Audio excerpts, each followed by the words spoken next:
Oke, assalamualaikum warahmatullahi wabarakatuh. Untuk semua pemirsa dimanapun berada atau rekan-rekan semuanya.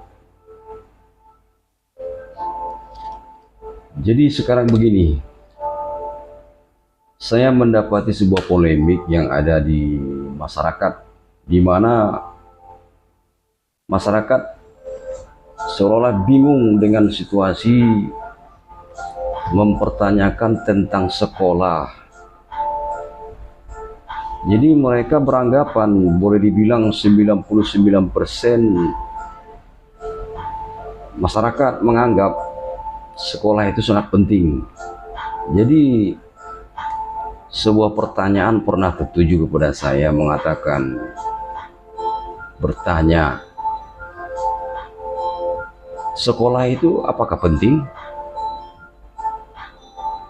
Jadi saya menjawab semampu saya. Maaf rekan-rekannya kalau seandainya ada yang tidak sesuai, silahkan, tak usah dihiraukan.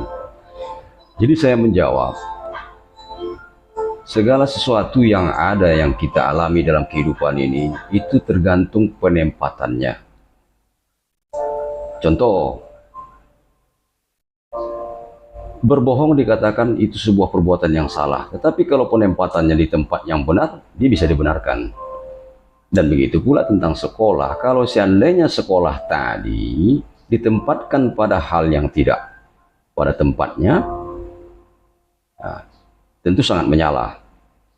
Kan begitu. Jadi bagi saya, hematnya saya berpikir begini, dan saya memberi jawaban terhadap yang memberi pertanyaan tersebut.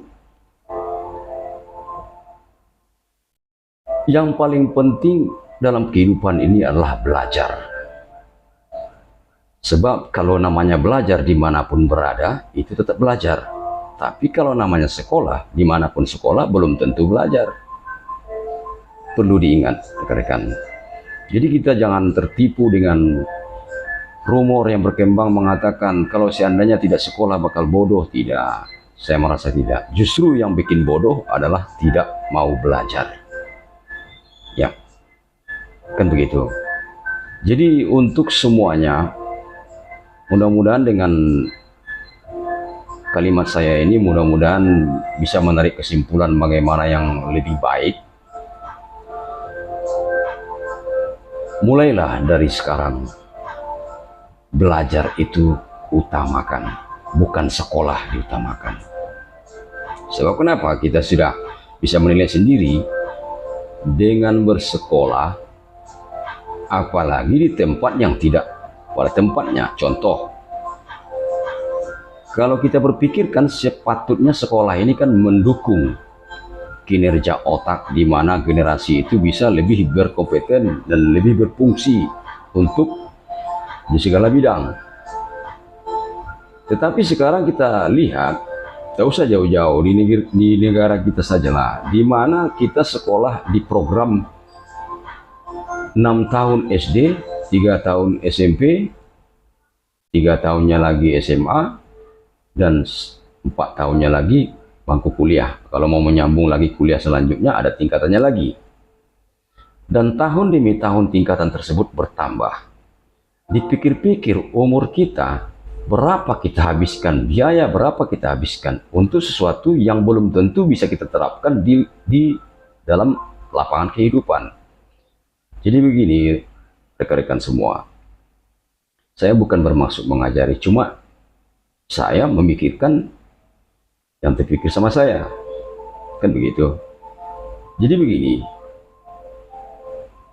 kalau kita berpikir sekolah itu memang bisa untuk menjamin, tentu buktinya ada. Di mana semakin tinggi tingkat sekolah, tentu di situ harus terbukti bahwasanya si murid atau si pelajar tadi mempunyai bukti-bukti atau skill yang bisa diandalkan di lapangan, kan gitu. Jadi itu makanya kita balik aja ke ringkas, ke cerita yang awal. Kalau bagi saya sekolah tidak utama, yang utama adalah belajar. Ya rekan-rekan, utamakan belajar. Jadi rekan-rekan semua atau seluruh masyarakat,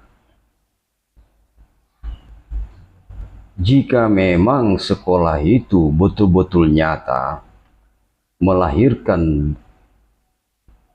generasi bangsa yang mumpuni, sekian banyak sekolah yang beredar. Kalau kita perhatikan, seperti dijadikan ajang bisnis. Jadi begini rekan-rekan semua, jika memang sekolah itu melahirkan generasi bangsa yang bagus melalui pendidikannya, tentu contoh mereka yang di bagian jurusan, ambil jurusan misalnya, ambil jurusan. Ini kita kesampingkan dulu yang masalah pemikiran negatif tentang mereka tidak berkelanjutan sekolah, kan itu nanti dulu. Sekarang kita membahas kenapa dalam jumlah 100% dalam satu jurusan yang tembus cuma 1 atau 2 orang lulus dalam jurusannya. Tapi anehnya, di dalam penerapan di lapangan, kenapa mereka mengerjakan sesuatu yang bukan di bidang jurusannya tersebut, jurusan waktu di bangku sekolah? Kenapa berjauhan? Itu nggak bisa dipungkiri. Itu bukan rahasia umum. Contoh misalkan, ada seorang murid yang ahli di bidang ekonomi, tahu-taunya dia kok, kalau memang dia jebol, bekerja di instansi pemerintahan atau di perusahaan, mereka malah belajar kembali dari nol sesuatu yang tidak pernah mereka pelajari di sekolah. Setahu saya, sekolah ini yang betul-betul mendidik cuma di bangku sekolah dasar. Dan itu pun tahun-tahun tempo dulu, di mana seorang murid tadi itu betul-betul diajari cara menulis, cara membaca, cara menjumlah, hitung-hitungan, dasar-dasar agama, dasar-dasar moral, di bangku sekolah dasar. Itu sangat ditekankan pada zaman dahulu. Tapi zaman sekarang, justru kebanyakan mereka malah murid-murid ini lebih ditekankan kepada si orang tua di rumah. Jadi kalau si murid tadi itu punya nilai merah, si guru langsung mempertanyakan, "Bu, apakah dia belajar di rumah atau tidak?" Sementara si orang tua karena termakan mitos mengatakan apabila anak sekolah bakal pintar, dia pun berserah diri ke guru-guru di sekolah supaya anaknya pintar. Kan begitu. Jadi kenyataannya sekarang ini banyak bertolak belakang. Tapi syukur-syukur di bangku sekolah dasar, di mana anak-anak tadi itu mereka saling berpacu adrenalin satu sama lain, mereka saling bersaing, saling menunjukkan kemampuan, ya kan? Jadi seharusnya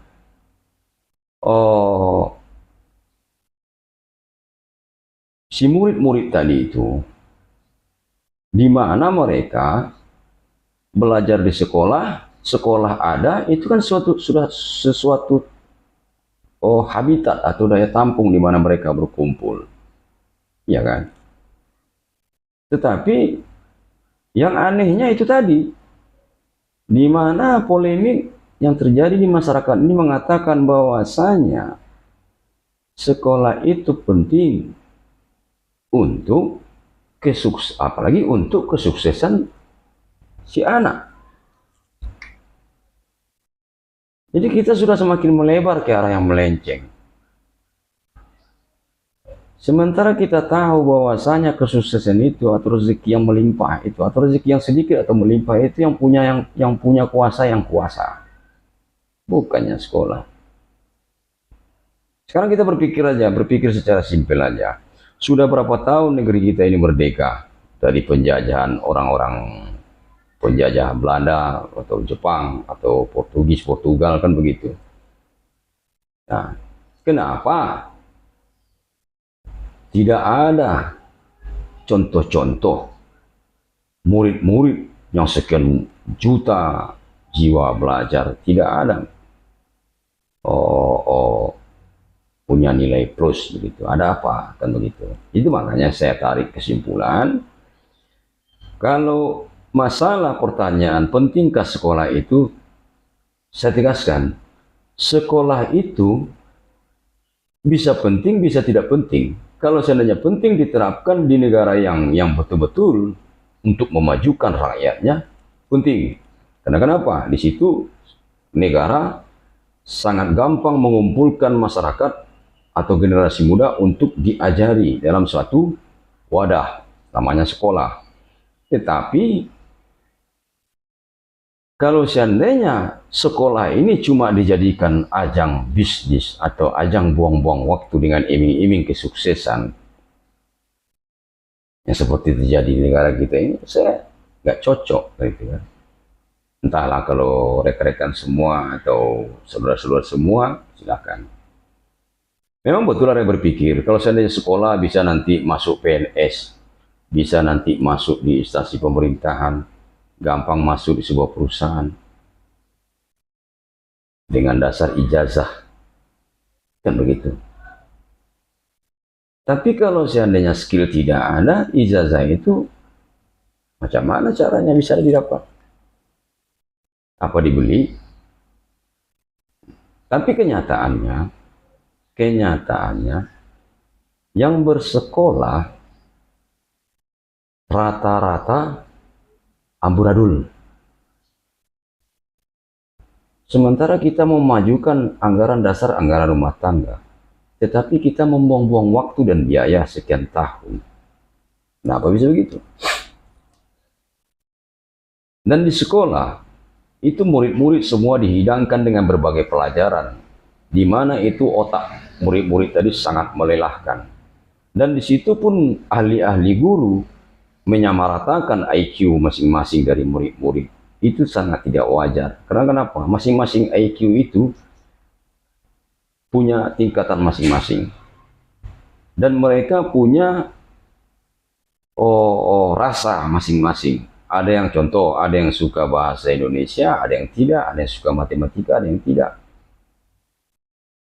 Nah, jadi nggak bisa dikatakan kalau seandainya dia punya nilai merah matematika, dianggap dia anak tolol, anak bodoh. Nggak bisa begitu. Makanya di situ, daripada kita berlarut membahas tentang sekolah, lebih baik kita balik ke zaman terdahulu di mana lebih diutamakan belajar. Sekolah itu baru kemarin. Nah, yang namanya sekolah baru kemarin. Kalau yang namanya belajar dari zaman Nabi Adam, dari zaman manusia pertama di dunia ini dia sudah belajar. Tidak pernah sekolah. Sekolah hanya sebutan. Kan begitu. Jadi mudah-mudahan semuanya tercerahkan. Apalagi saat sekarang perekonomian di negara ini morat-marit, di mana orang banyak menghabiskan biaya untuk sekolah.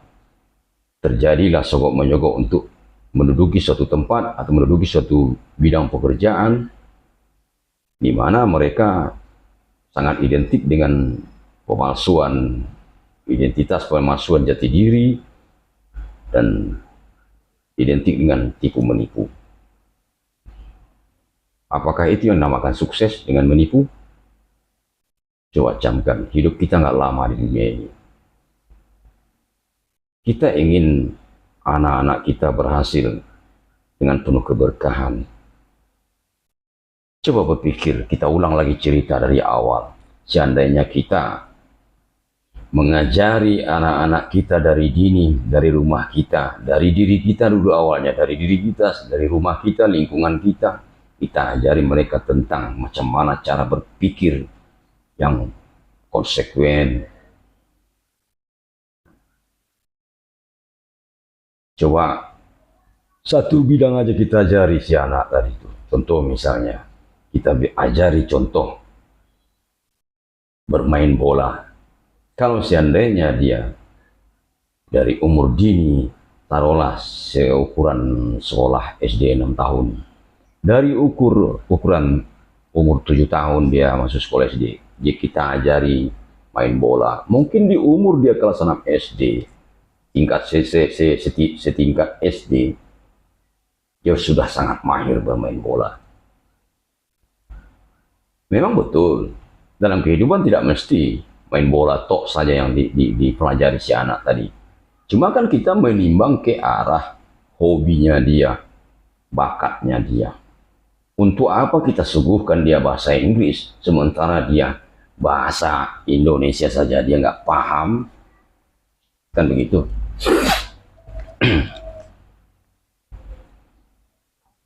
Untuk apa kita menawarkan pelajaran matematika, fisika untuk dia sementara IQ-nya bertani, beternak, atau mungkin berdagang. Jadi di mana kehidupan ini bertumbuh dengan nilai angka. Angka sangat penting, angka-angka uang. Makanya dari ini kita ajari generasi kita itu dengan angka-angka, dengan nilai materi. Dengan di situ dia akan bertumbuh. Jadi nggak usah kita merasa, oh aku sekolah, setinggi-tingginya aku sekolah nanti bakal bekerja. Kenapa di otak itu langsung tujuannya bekerja? Kenapa? Kenapa tidak istilahnya aku sekolah tinggi-tinggi, aku menimba ilmu supaya aku bisa berdikari.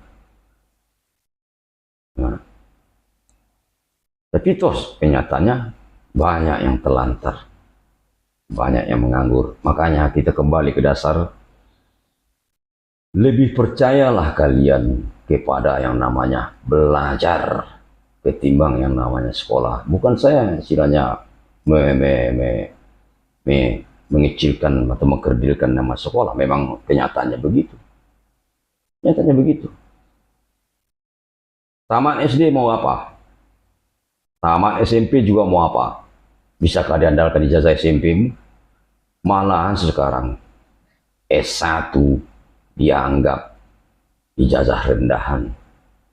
Jadi, apakah untuk menempuh jadi karyawan sebuah perusahaan yang gajinya cuma UMR, haruskah menghabiskan umur sebanyak 6 tahun, 3 tahun, 9 tahun, tambah 3 tahun, 12 tahun, tambah 4 tahun lagi S1? Apakah begitu?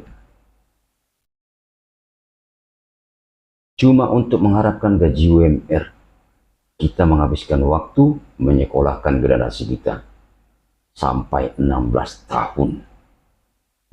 Sementara kalau pikir-pikir masa pubertas itu lagi bergejolak. Seandainya si laki-laki mau menikah, macam mana mau menikah? Sementara dia punya uang tabungan belum ada. Sementara dia mau memikirkan untuk bikin lamaran, entah diterima entah tidak. Kalaupun diterima, gaji pas-pasan. Untuk ongkos, pas-pasannya maksudnya bukan pas-pasan untuk bisa beli mobil, nabung mobil, tidak. Cuma untuk biaya hari-harian. Dan itu pun sering terintimidasi, sering tertekan. Jadi sadarilah.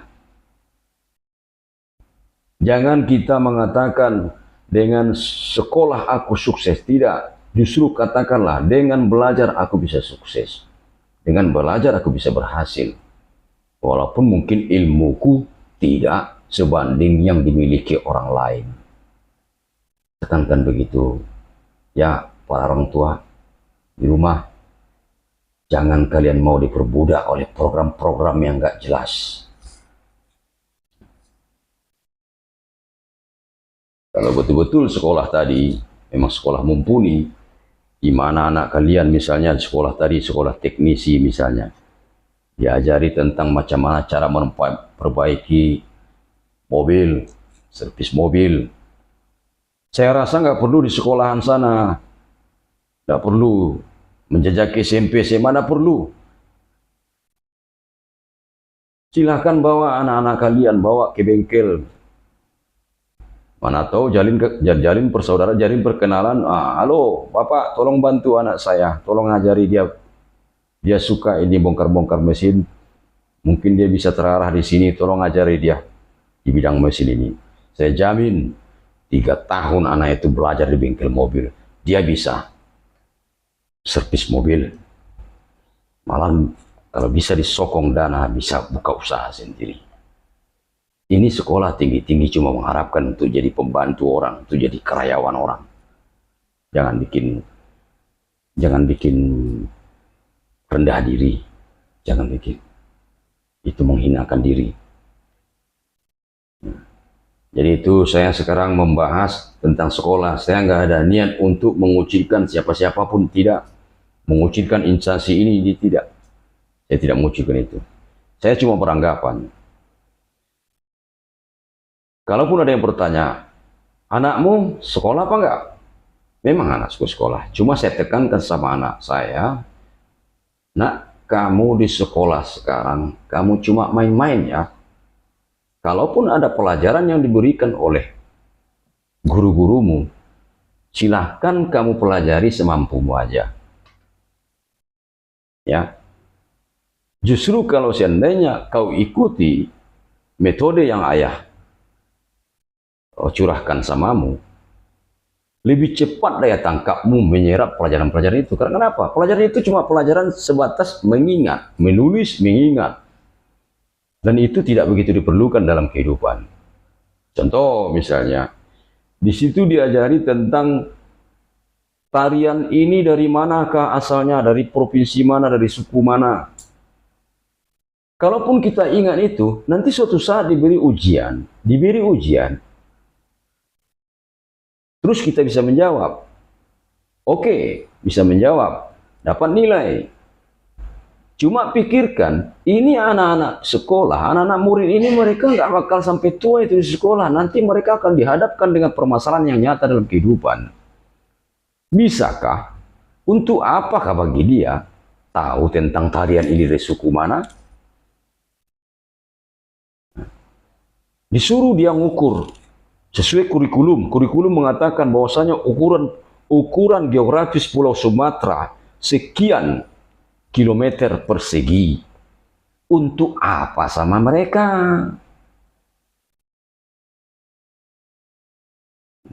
Untuk apa? Tidak perlu. Justru kalau memang sekolah itu betul-betul ditempatkan pada tempatnya, saya rasa ya, anak-anak SD kalau mereka disalurkan bakatnya, mereka bisa setingkat dengan profesor-profesor yang ada sekarang, yang menyatakan dirinya profesor. Kan begitu. Jadi situ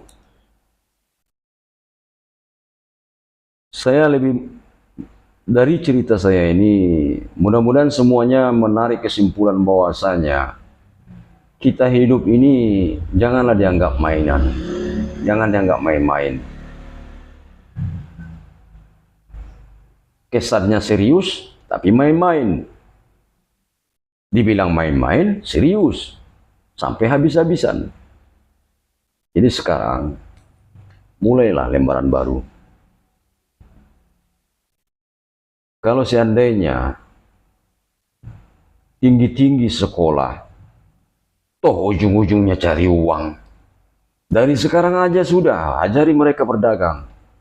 Ajari mereka berbisnis. Ajari mereka macam mana caranya menggalang ekonomi. Kalau seandainya ekonomi sudah dalam genggaman,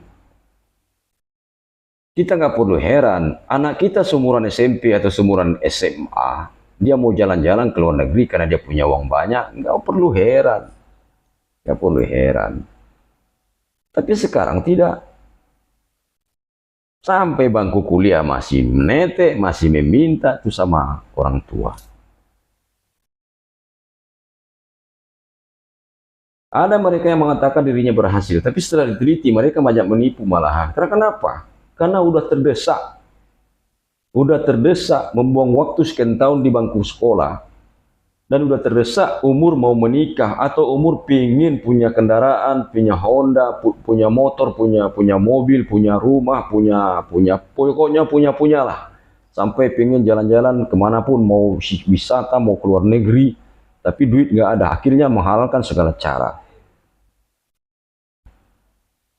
Sangat miris jadinya. Sekolah disekolahkan mati-matian, yang disekolahkan sampai mumet otaknya. tahu-tahu nanti cari kerja nyogok, kalau nggak dapat posisi, setelah dapat posisi malah disuruh pandai-pandai aja, udah akhirnya tipu-tipu. Nah, tipu-tipu dibilang pula sukses. Nah, sadarlah. Jadi saya sebetulnya cerita ini bisa saya peringkas, cuma mungkin saya terlalu banyak bicara, harap maklum aja lah rekan-rekan semua atau saudara-saudara. Nah, jadi situ mudah-mudahan semuanya hidup dalam keberkahan. Bukakan pemikiran-pemikiran yang terpendam selama ini, yang dikungkung atau istilahnya terbelenggu oleh gengsi atau rasa takut, di mana mungkin dia merasa bodoh sebagai orang tua, dia ingin anaknya lebih pintar dari dia, jadi kemana ke tempat pelampiasan, akhirnya sekolah. Katanya sekolah bisa bikin anak-anak cerdas. Sebenarnya memang betul, sekolah itu memang harus begitu. Sekolah itu tempat diajarinya seorang murid atau sekian murid. Memang itu tujuannya, momentumnya sekolah itu didirikan di negara ini atau di negara manapun begitu. Cuma sekarang yang terjadi kan tidak. Sekarang terjadi banyak penyalahgunaan, di mana sekolah itu dijadikan ajang. Nah, ajang yang saya maksud itu semua udah paham lah, ya kan? Itu tadi. Jadi mudah-mudahan di mana video saya ini hinggap atau lewat di beranda rekan-rekan semuanya, tolong dihayati sedikit. Ingat pesan saya, di seluruh dunia ini manusia-manusia hebat bukannya lantaran sekolah, tetapi lantaran belajar. Sebutkanlah di bidang apapun, mau di bidang dia sebagai seorang ahli ekonomi, contoh pengusaha, bukan orang-orang bersekolah, tapi mereka ya orang-orang belajar. Ini maaf saya petik sedikit. Mungkin kalian akan beranggapan bahwasanya sekolah itu kan belajar. Tidak Bung, tidak. Sekolah itu jawabannya tidak mesti belajar. Kalau belajar ya mesti belajar. Sekolah, orang dibikin sekolah itu tujuannya belajar, memang betul. Tetapi kan sekolah tidak menjamin untuk belajar. Tapi kalau belajar, tetap menjamin orang itu terpelajar. Ya, saya bukan berbelit-belit ya. Yang nyata saya bilang.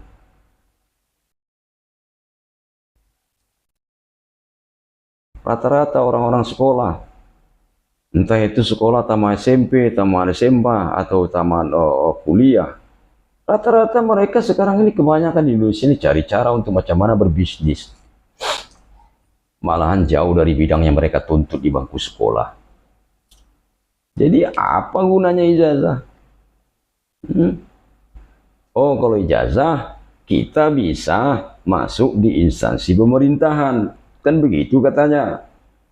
Atau di perusahaan swasta karena mereka meminta ijazah. Itu kan karena prosedur yang ditekankan oleh pemerintah, bahwasanya setiap karyawanmu minta apa. Dan mereka pun punya pemikiran bahwasanya kalau seandainya orang yang sudah tingkatan sekian sekolahnya, berarti cukup terpelajarlah ketimbang orang yang tidak bersekolah. Kan itu pemikiran mayoritas. Tetapi jangan salah, justru itu nilainya 50-50. Yang bersekolah yang menghabiskan uang banyak dan umur sekian, ada yang berpikir, ada yang tidak. Begitu juga yang tidak bersekolah, ada yang berpikir, yang tidak.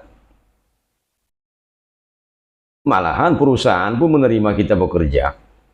Kita jurusan IPA, jurusan teknisi, tahu-tahu nanti di perusahaan diterima di bagian cleaning service. Itu contohnya. Kalau seandainya ingin punya posisi harus ada orang dalam, kalau enggak kalau nggak ada orang dalam ya pakai uang lah gitu. Cuma kebanyakan dua-duanya, harus ada orang dalam sama punya uang. Terus bayar sogok pakai uang. Terus setelah itu posisi ya belum tentu bisa terjamin untuk dapat uang banyak. Macam mana cara supaya dapat uang banyak sementara sekian tahun uang sudah banyak habis. Tipu-tipu. Janganlah diperpanjang lagi. Bagaimana kalian bisa berkah kalau seandainya hidup ini cuma tipu-tipu? Dan lagi pula kalau mau jadi penipu ngapain juga habisin uang umur banyak-banyak lama-lama begitu. Langsung aja jadi penipu, kalian bisa ke sohor, bisa punya uang banyak. Kan begitu. Oke, mudah-mudahan semuanya merasa paham lah. Jadi ini cerita-cerita kita orang-orang yang mungkin istilahnya terbelenggu dengan pemikiran masing-masing, kan begitu. Jadi saya berusaha untuk mencerahkan sesuatu yang sedikit tapi dianggap kayak angin lalu. Ya.